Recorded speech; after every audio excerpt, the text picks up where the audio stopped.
Et j'ai voulu faire pour elle les courses du mois. Donc me voilà au supermarché et je sors du supermarché avec le caddie. Donc je sors du caddie, je sors du supermarché avec le caddie. Et là, je vois, au niveau du parking, un monsieur occupé à ramasser des feuilles usées, des papiers usés, et à les mettre dans une poubelle. Ce monsieur, à l'évidence, quand tu le regardes, tu vois qu'il n'est pas préposé à cette tâche. C'est un monsieur comme vous et moi, certainement occupé, qui a beaucoup de responsabilités professionnelles, mais qui comprend certainement qu'il est important que l'environnement soit propre. Alors le voici, se baissant, ramassant une feuille, ramassant une autre, la mettant dans telle poubelle, regardant, scannant, et puis faisant son travail. Je ne dois pas être un modèle de discrétion, parce qu'il remarque ma présence, il se retourne et il vient vers moi.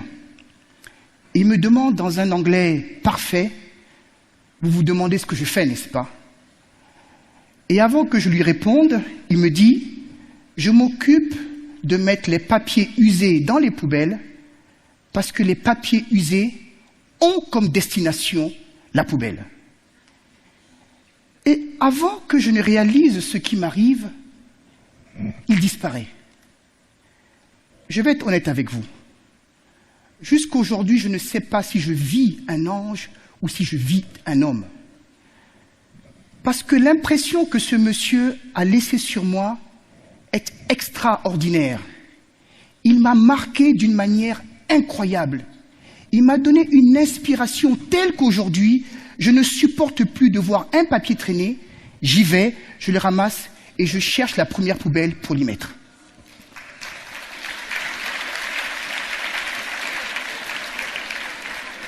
Ce monsieur a été pour moi ce que j'appelle un gardien de son frère.